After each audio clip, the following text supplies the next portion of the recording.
Hello, everyone. I started working at AWN last October, and from that point onwards, I am working mostly on the hourly weather forecast that extends up to next 10 days on each and every weather station that we have across the Washington state.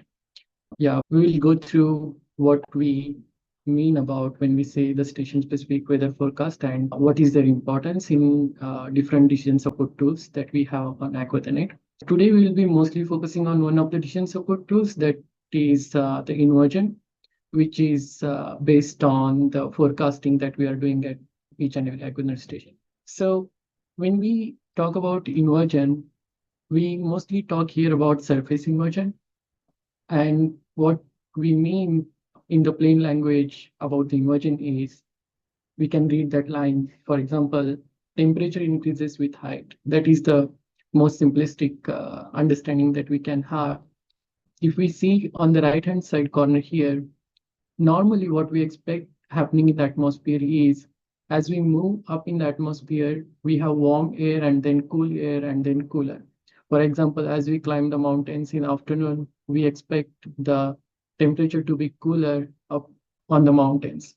But what happens during inversion is a little bit of inverted phenomenon where we see the cool air near the surface or near the Earth's surface, and as we move up, we see the warmer air. Now, how that is actually important in mostly the tree fruits or any other crops that we have, especially the frost management. We'll take one example of the sweet cherry orchards because I worked a lot in sweet cherry in my graduate school. I would like to start there. And we use a lot of wind machines there. And when inversion happens, as we all know, like most of the orchards in central Washington are located on the slopes like this. Now, when the conditions like this happens, like the inversion, we have the temperature increasing as we move up the hill and also as we move up in the atmosphere. So we have warmer air up here and uphill here on both sides.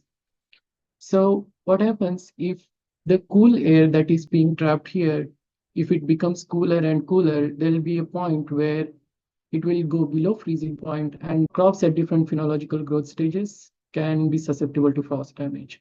For example, these bud and blooms of the cherry will be like highly susceptible to the frost scenarios. Now, how to protect them? We know like growers use wind machines and they use smudge pots and sprinklers based on how cool the temperatures are and also what is the growth stage of the crop. So wind machine is one of the easiest to use in this case because we just have to turn on the wind machines and let it run until the morning. Smudge pots is kind of difficult. We have to like put all the smudge pots on the boundary line and then light them up and then it's a little bit more difficult. And the sprinklers has its own disadvantages of if the sprinklers fail somewhere in the night, then we might lose all the crops. So there is like all negative consequences of using the sprinklers if we don't use it appropriately. Here we'll be focusing mostly on wind machines. What is the principle behind it, using it? So the core principle is as these towers like wind machine, they rotate in 360-degree like here. And also the fans will rotate and try to pull the warmer air located here up in the atmosphere and push it to the ground so that we can get this warm air pushed to the ground and cool air will again move up. So this circulation or movement of air will keep the air warmer in that orchard so that we can protect the buds. Now, the question is how to know is there an inversion present in the atmosphere or not? Not just in current condition, but in tomorrow morning. Like, for example, tomorrow, what is going to happen about the inversion? Can I run the wind machine or do I have to prepare for the smudge pots or sprinklers for extra protection? So such kinds of decision has to be made on timely manner. That's why the inversion forecasts are very important in this way. Also, there are other decisions that we can make. For example, if we know the inversion or the inversion strength, we'll know what is inversion strength next, but we can more or less expect how much warming we can expect on the plant tissues. For example, how much temperature we can raise of these buds or blooms. Is it like by 1.5 degree Fahrenheit or zero point 0.5 degree Fahrenheit? How much temperature raise we can expect? Such kind of understanding also we can have if we know the inversion strain. The second aspect of, I just want to go through this because in Central Washington, mostly like if we have slopes like this, we have pool of cold air. So some of the orchards will always be in the position where they have a lot of frost risk. Now, these are very small packets, like because of the terrain that we have in Central Washington and as such, like overall entire Washington state. If we have conditions like this, like small regions with complex terrain features, the weather forecast that we get from National Weather Service, they cannot accurately capture these features. So that's why we need something that services like AWN should participate and capture these complex features and improve the weather forecasting that we get from the National Weather Service. So with that, I would like to just give some big picture on how the cold air movement occurs in the Washington state. So this map here shows the forecast air temperature at 2 meters above the ground. And this is from one of the National Weather Service model forecast high resolution rapid refresh. This is at 3 kilometer spatial resolution. This I got from yesterday, like I made a small video to show how actually from where the cold air is coming in. Like we have mostly the orchards in this region. Like if we come from top along the Columbia Valley, and also we have a lot of orchards in Central Washington here. So I just wanted to show how the cold air is moving in and how the inversion is changing. Now let's look at some of the places that we have to focus here. In this chart, we are going to focus on this red line, which is actually the air temperature that, and on the y-axis, we have the pressure. We can take it as a height above the mean sea level for now.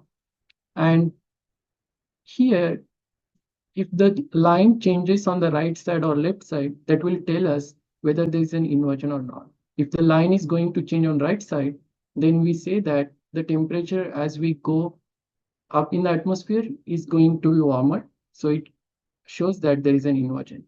So the reason behind showing this is to show how the inversion, like what are the most frequent times of getting inversions and how strong they are. Because I was expecting inversion today morning, I did this yesterday. And also the second figure here shows the Cascade Mountain and Rockies Mountain on this side. That's why we have a lot of trapped cold air on the Central Basin region. So I will play, and on the here you will see the time, but let's see. I will explain a little bit. Like you can watch out the blue region, which is the temperature that will come in slowly, and the arrow that shows the sunny side, which is the location where we are actually looking the temperature of. Now it is decreasing, and so now you can see this as the inversion is changing. Like you have this line shifted to the right side. So this shows the temperature is getting warmer. Now this is 6 a.m. in the morning. So we have maximum inversion about. So if we see this is 7 a.m. like in the morning, which was today's because I downloaded this yesterday. So we have now all the cold air coming inside. Now, as the sunrise happens, this will again vanish slowly around 11 p.m. So now we are again back towards like the ground temperature is increasing. So in a way to say the inversion happens like mostly starts around the evening and it will last until the morning. Again, it depends on the wind speed. If we have the higher wind speed, then we are going to disturb that inversion, which is a stable atmospheric layer.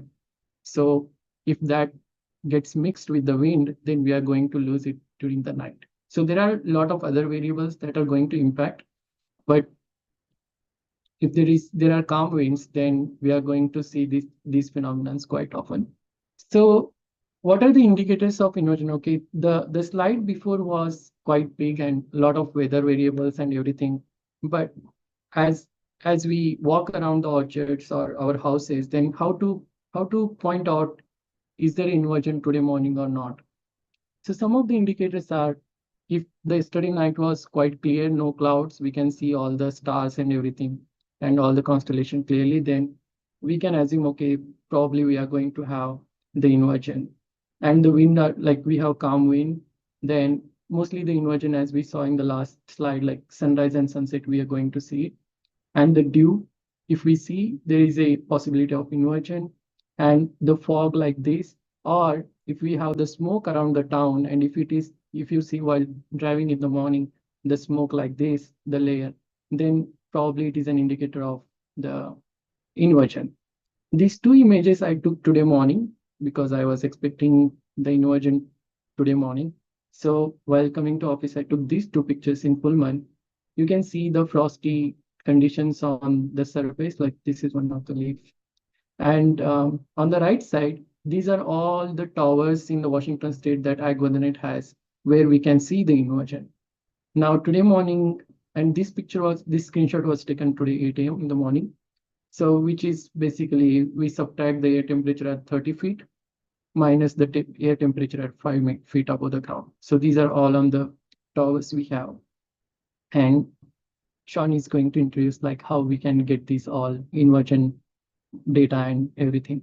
So today in Pullman, it was like strong inversion around 2.5 degree Fahrenheit. In Sunnyside, it was around 3.4, which corresponds to the last forecast video that we saw. Now, there are some things like, for example, when we have upper canopy leaves cool to a dew point temperature during a clear, calm night. So what will happen is the water vapor will start condensing and it will become water droplets. But if it is under freezing temperature, it will become the frost. So that is how the water vapor will come into the frost condition if there is an inversion in the atmosphere. Let's look at the forecasting that AgWeatherNet has that growers can use to operate the wind machines, understand the inversion, and to decide or whether to expect inversion today, tomorrow morning or not. So how the forecasting going on is, first we collect all the observations from 1 or 2 years of station data at different stations across the Washington state. These are the towers that we have the inversion data we can have. And these are our legacy stations, mostly where we do not have the 30-meter temperature. So here for now, we do not have any inversion forecast. Whatever inversion forecast that we have are on the tower stations. The way we do the forecasting is we actually get the forecast from different numerical weather prediction models or the forecasts that are given by, for example, National Weather Service. So those model forecasts that we combine with the historical weather observations from the AgriLearn stations, and we have the machine learning models that understands, okay, for given this location, the National Weather Service model forecasts are wrong by these degrees. So they kind of adjust and we save those adjustments on the AgriLearn portal, and then we use those adjustments to do the operational forecast next time. That's how we again use the station specific observation and we give the improved forecast. We do those forecasts 4 times a day, 4 a.m., 10 a.m., 4 p.m., and again 10 p.m. And this is one of the plot that I have, like we forecast air temperature, solar radiation, humidity, dew point. Wind is, we do not have it operational because of some problems, but on the computation side, but those models are also available and it will be available as we figure out some of the computation problems. So as we know now, like we have the forecast available for the towers. If we have sufficient data to understand the difference between National Weather Service forecast and the station-specific observations. Now we have around 24 mesonet towers where we have the next 10 days hourly weather forecast. But to give it a perspective, like, okay, we said we are going to improve, but did we improve, or like how better we are, for example? So I pulled out these around 12 tower stations across the state, and I verified the forecast against the actual observations. And this verification was done for 12 months of data, which is last 1 year. Before I go over this plot, I would like to show what I mean by this 1 sigma, 1 to 2 sigma, 3 sigma standard deviation. it is nothing but how far, so what is the mean error of the forecast and how far the deviations are from the mean of the forecast. If it is too far, then we call like, okay, mean plus 3 sigma standard deviation. And so where most of the errors are located, if they are mostly located, sorry, so if they are mostly located between 1 or 2 sigma standard deviation, then we have very less errors. And if they are located beyond this, then we have high spread or the errors are higher. So these are all stations. Overall, if we can see as a conclusion, then for the next hour and also the next 24 hours, the error is very low, like around less than 1 degree Fahrenheit.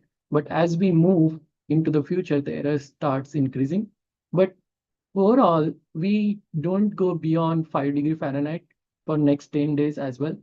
And some stations are doing really well, for example, Pullman and Distam Water. So we have like very low spread in the forecast. For example, -2 to +2 we have. And mean error is quite low in a way, but the spread is higher at some of the locations. So this is, and if we have to have the summary conclusion on how well these are doing, I just distributed all the errors, which is observed minus the forecasted inversions. And if you see most of like around 70% of the forecasts are around the mean, like 1 plus or minus 1 sigma standard deviation. So 68% of the forecasts are around like 1 to 2 degree Fahrenheit or even less than that. So, and to go a little bit more simpler understanding, I pulled up one random date from the last year for the Pullman AWN station. And as I mentioned last slide, that we do the forecast in 4 cycles in a day, 4 a.m., 10 a.m., 4 p.m., and 10 p.m. In this plot, we can see the comparison between the forecasts and observations. This is the blue line is the forecast and the green line is the observation. So they go quite well, like they almost overlap most of the time. But if you see, there are these peaks that the forecast is not capturing, and those might give some errors. So this is something that can growers or anyone can have the perspective on how well the agronet forecasts are doing compared to observations. And I hope like with more data that we get in next 2 to 3 years for each of these stations, we may be able to capture these extreme scenarios as well into the forecast. Coming to the wind machines, okay, now we know that how good the algorithm forecasts are, and there are also the observations for the inversion. How we can use that to operate the wind machines, and what are some of the thumb rules that we can go with? These are some of the bullet points that I got here. Is if we have stronger inversions, it means if the values are more positive, then we get the effectiveness of the wind machine will be higher. And the minimum inversion strength that is needed to have the proper working of the wind machines or proper mixing to be done in the orchard, we need at least 2 degree Fahrenheit of the inversion. And how much rise in the temperature of the plant tissues that we can expect is 50% of the inversion strength. For example, if we have 2 degree Fahrenheit as the inversion, then we can expect the plant temperatures to be raised by 1 degree Fahrenheit, or like around. After that, the other thing is the inversion has to be around 50 to 75 feet above the canopy, the warm layer that has to be there. So this is kind of difficult to understand now, like where the warm layer is residing. There are other tools like I did in my graduation that we have small drones that we can use to know how high the inversion layer exists in the atmosphere. But right now we do not have exact height like where this is there in the AgroNet portal, at least. And so the last point is if the air is already well mixed, the wind machines are not going to be relatively less effective. There are some possibilities and also some research done that we can still keep wind machines running because we still move the air around the orchard and we can stop the cold air being accumulated surrounding the plant tissues. But it depends on the how much time and money that someone wants to put in to continue the wind machines working. Yeah, this was mostly on my part. And thank you everyone for listening. I would like to have Sean next. Great. Hello, everybody. So, wow, what a great presentation from my colleague there. Even working here for so long, it always impresses me with the brain trust that's kind of developed over time and how much there is to know about this stuff. So, briefly, hello, everybody. I'm Sean Hill. I'm the application system analyst developer with AgWeatherNet. I've been here since, I guess, about 2011. My main duties really include supporting the web services, the databases, other interfaces, and integration of outside data into our system. And what that really means is that usually when it breaks, it's my fault. And if it isn't my fault, then it's still kind of my responsibility to get it working again. So with that in mind, you can reach me at sehill@wsu.edu, and my office phone number is on the webpage. So what we're looking at here is just the home page of our website. I think everybody's pretty familiar with it. And this is a interpolated map of data across Washington state based on the weather stations that we collect. If we move with these arrows to the right, we can come across to a different map. This is a Google Map based system that was kind of shown earlier in the presentation, but you can select the weather variables you're interested in. You can see there's many, but for this, we're going to go with the inversion, and you can see that the data is presented and where the towers are located. And as you hover over them, I don't know if Zoom always shows the pop-ups or not, but if I click on a particular station, I can come in here and get additional details about it. And you'll see also the inversion strength is noted as well as what the temperatures are at the surface and that 9 or 10 meter sensor up there. In the future, as our modeling improves, we're going to consider adding inversion here on the interpolated map as well. Another place that you can go to kind of work with this data is the weather dashboard, and I'll try to do it in real connection right here. I've got a station called Concrete selected. I know it's a tower, so we have this 30-foot air temperature. Here's a little section that tells you what the current inversion is and what the maximum inversion over the period has been. And then if you click on this little forecast, you can see that it plots out the next, I think it's 24 hours or so with the data from our internal forecasting system. And if there was an inversion that was going to be occurring, that would be appropriate for wind machines to be used, then it would be highlighted here. I have one saved. I'm going to switch screens from the past where there was a good time to turn on wind machines and the mixing could help. So if you see these green bars, those are time periods when the mixing can help. This little red X highlights where the maximum inversion strength would be, but you'll notice that that's above the 32 degrees threshold that would make sense for mixing. So the rules are that if the surface level is below freezing and the elevated level is above freezing, then the mixing could help. That would be a sample here. If the surface level is below freezing, but it's even colder up above, then mixing could make it worse, right? And that would be highlighted in pink. If the surface is above freezing and elevated is below freezing, then we certainly would not advise any mixing. And probably this is the point where I say these are all for your informational purposes only, and you're the only one who can make the decisions how to manage your locations. So close this one. Another location where you can see some of this information. If you go into our About section under station metadata is this station details, and it's going to be very similar where you have most recent observed values as well as kind of a picture of the weather station and what the inversion strength would be. We do have glossary information. A lot of people aren't aware that you can kind of come in here and see what is the definition of what we're talking about.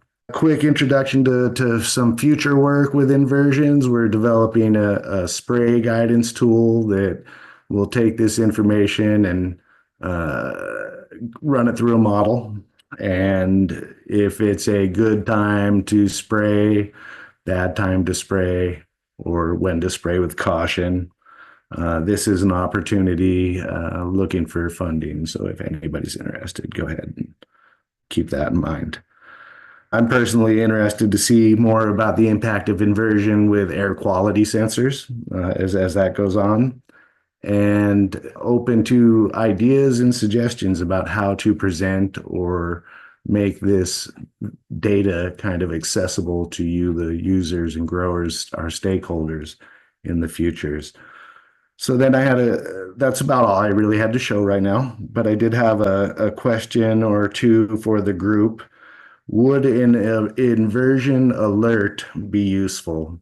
That would be like a push notification where at a certain time, every 15 minutes as our data comes in, at certain thresholds, we could push a notification out to you. Likewise, would the spray window alert be useful? And also, finally, if anybody's interested in being part of a group of users that we would survey about changes to our website going forward, please email me at the weather@wsu.edu address, and we'll try to stay in contact with you as we have developing changes coming forward. And I know that was quick, but that's all I'm going to have to share.